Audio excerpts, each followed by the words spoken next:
Yo usé ya la idea esta del modelo de crecimiento empobrecedor como idea a nivel mundial. Es a nivel mundial que el neoliberalismo predomina aún hasta ahora, aunque hay cambios. Pero el ejemplo más claro, más largo, más prolongado y más profundo en América Latina es Chile, ¿sí?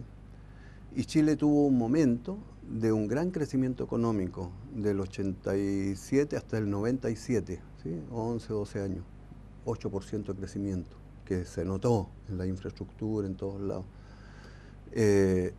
Pero después del 97 para acá, 98 hasta 2009 o 2008 para sacar el año de la crisis, la economía chilena crece en 3 y 4%, una cosa así, promedio. Así que nosotros el trabajo que vamos a presentar aquí es Chile, del modelo de crecimiento empobrecedor a un crecimiento bajo, digamos, o agotamiento del modelo.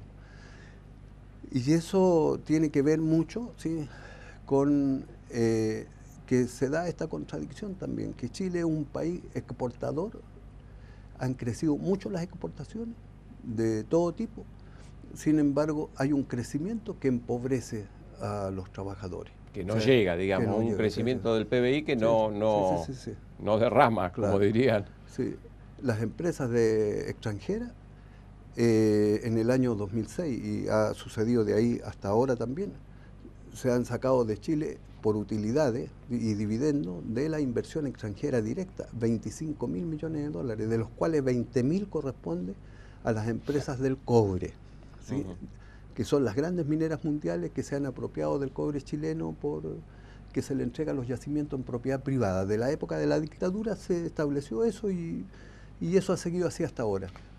20.000 millones de dólares significa del 2006 es igual a 2 veces el Producto Interno Bruto de Bolivia, ¿sí? Sí, claro. 20.000 millones de dólares, si uno lo divide por 3 millones de familias, que representan 12 millones de los 17 millones de chilenos, a cada familia se le podría entregar 300 dólares, ¿sí?, adicionales mensuales y 3.600 al año, ¿sí? Y eso todos los años está sucediendo eso, o sea, se llevan 20, por eso Allende hablaba del sueldo de Chile, ¿sí?, porque posiblemente si él hubiera estado no hubiera hecho esa división tan drástica, porque con eso resuelve el problema, sino que hubiera usado una parte para resolver los problemas actuales de los trabajadores y otra parte para industrializar el país, y una parte para educación pública gratuita, para salud, en fin, salario indirecto. Entonces, bueno, la economía chilena tiene la más mala distribución del ingreso. Eso hasta los últimos datos, o sea, los últimos datos de la encuesta Casen, Chile, que ya era mala, ahora es peor, ¿sí?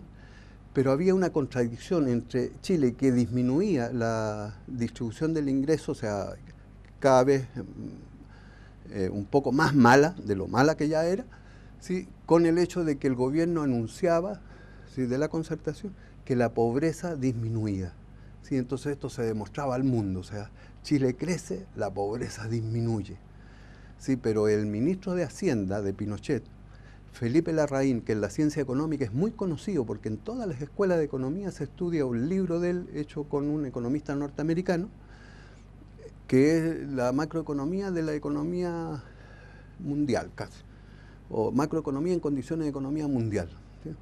Felipe Larraín es el ministro de Hacienda actual de Piñera. Sí, en el 2007, el gobierno de Bachelet informó que la pobreza en Chile había disminuido de 20 a 13,3, ¿sí? Antes había llegado hasta 47% la pobreza, ¿sí? Entonces 47 hasta 13 y de 20 a 13, una disminución enorme, ¿sí? Entonces Felipe Larraín, junto con la Universidad Católica y otros centros de estudio, ¿sí?, llegaron a denunciar un fraude estadístico. ¿En qué consistió el fraude estadístico? A veces en los años, en el 2007 se informaba de una encuesta hecha en el 2006 de caracterización socioeconómica, ¿sí?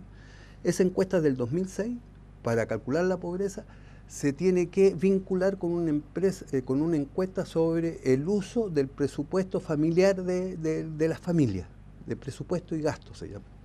Entonces Felipe Larraín se dio cuenta que habían hecho el cruce ese con una encuesta del año 87, ¿sí? Claro. cuando estaban los datos del 87, 20 años atrás, ¿sí? Cuando habían encuestas más recientes. Había una más cercana a ese periodo. Claro. ¿Sí? Y entonces en ese momento él, con todos los economistas neoliberales, ¿sí? Que además criticaban a Bachelet, pero que también Bachelet se basó con los economistas neoliberales, particularmente en el Ministerio de Hacienda, denunciaron eso, ¿sí? Y se creó un gran problema político. Ahora se presentaron los datos de pobreza del 2009, ¿sí? Se hace en el 2010. ¿Sí? Lo que muestra los datos, ¿sí? Cuando se lo llevan a Piñera, es de que la pobreza había crecido de 13,9 a 15,1. ¿Sí? Entonces, era el momento de darle duro a Michelle Bachelet porque ella seguía con gran simpatía nacional, ¿no? Y hace una cadena nacional por televisión y informa al país, ¿sí? De eso. Y responsabilizan al gobierno de Michelle Bachelet diciendo, en 20 años la pobreza había bajado y el gobierno de Bachelet ahora volvió a subir. Sí, y cuando nosotros hacemos el análisis, la pobreza que ellos hicieron fue con los datos del 87. ¿Sí? Claro. Que había denunciado como fraude estadístico su ministro de Hacienda, ¿sí? Con el agravante de que ahora no solamente estaba encuestas más recientes, sino que había una del 2007, que el mismo Felipe Larraín habría dicho ya en el 2007, si se aplicara de la del 2007, la pobreza es incluso mayor.